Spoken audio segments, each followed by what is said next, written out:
नमस्कार दोस्तों, नील युग चर्चन में आप सब दोस्तों का हार्दिक स्वागत है।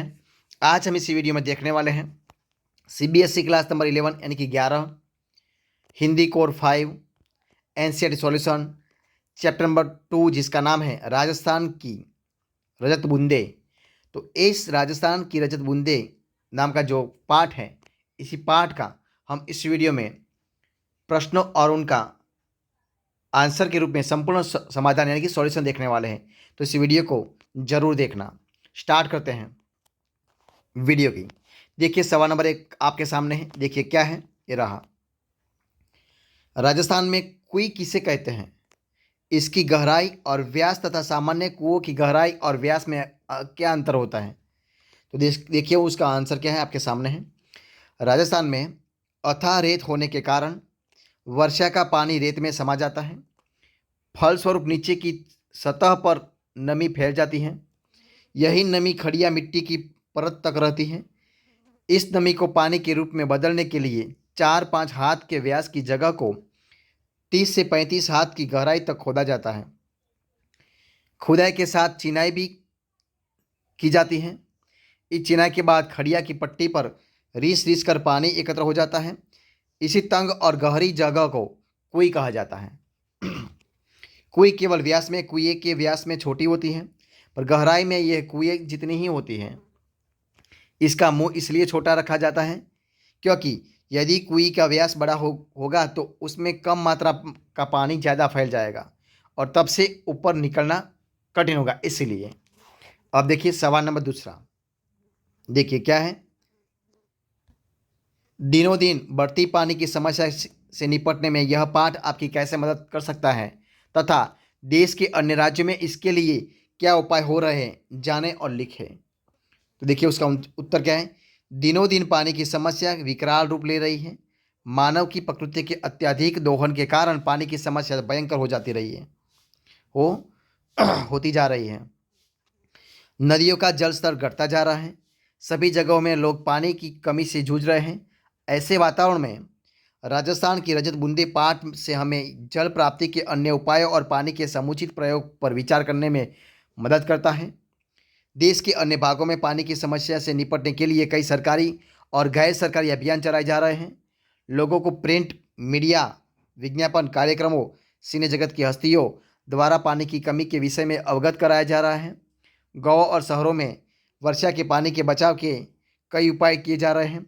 गाँव में तालाबों का पुनर्निर्माण किया जा रहा है। छोटे कुएं, बावड़ियों और जलाशयों का निर्माण कर पानी की भूमिगत जल स्तर को बढ़ाया जा रहा है।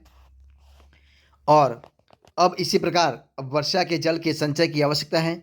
यदि ये सब उपाय अपनाए जाए तो ही समस्या से निपटा जा सकता है। अब देखिए सवाल नंबर तीसरा। देखिए क्या है। चीजारों के साथ गांव समाज के व्यवहार में पहले की तुलना में आज क्या फ़र्क आया है, पाठ के आधार पर बताइए। तो देखिए उसका उत्तर क्या है। चीजारों कोई निर्माण के दक्ष चिनाई करने वाले कारीगर को कहा जाता है।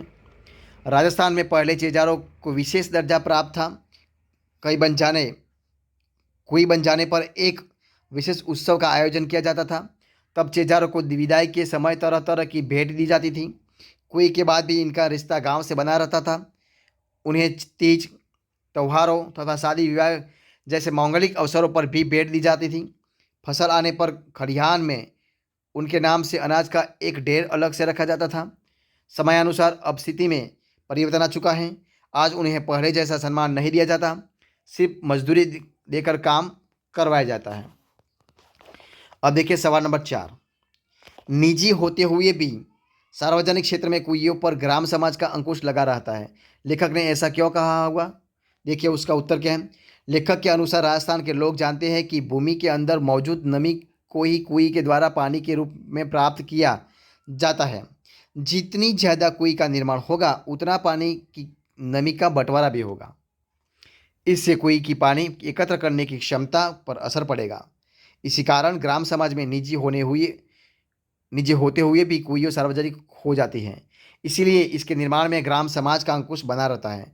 बहुत अधिक आवश्यकता पड़ने पर ही समाज नई कुई के लिए स्वीकृत देता है। अब देखिए सवाल नंबर 5। देखिए कुई निर्माण से संबंधित निम्न शब्दों के बारे में जानकारी प्राप्त करें।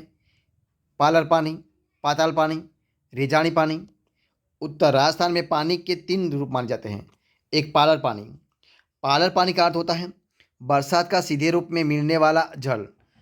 वर्षा का यह जल जो बहकर नदी तालाब आदि में एकत्रित होता है उसको पालर पानी कहता है। दूसरी बात, पाताल पानी, यानी कि वर्षा का जल जमीन में नीचे घस कर भूतल बन जाता है। क्या बन जाए? भूजल बन जाता है। वह कुओं ट्यूबवेल आदि द्वारा हमें प्राप्त होता है, उसको हम क्या कहते हैं? पाताल पानी। अब देखिए रेजानी पानी, यानी कि वह वर्षा जल जो रेत के नीचे जाता तो है परंतु खड़िया मिट्टी के परत के कारण भूजल से नहीं मिल पाता। वह नमी के रूप में रेत में समा जाता है जो कुएं द्वारा प्राप्त किया जाता है। वह जल को मापने के लिए रेजा शब्द का प्रयोग होता है और रेजा के माप का अर्थ होता है धरातल में समाई वर्षा के माप से, इसलिए उसको हम कहते हैं रेजाल पानी। तो दोस्तों ये था हमारा आज का इसी पाठ का सारे प्रश्नों का सॉल्यूशन। तो इसी प्रकार हम इस वीडियो को खत्म करते हैं। तो अगर आपको मेरा इस वीडियो अच्छा लगा हो, यूज़फुल लगा हो, तो इस वीडियो को लाइक कीजिए, कमेंट कीजिए, आपके दोस्तों में शेयर कर दीजिए। और लास्ट में अब तक आपने इस चैनल को सब्सक्राइब नहीं किया तो उनको सब्सक्राइब करना मत भूलें। और दोस्तों इसी वीडियो को फर्स्ट एंड तक देखने के लिए आप सब लोगों का बहुत बहुत धन्यवाद करता हूँ मैं।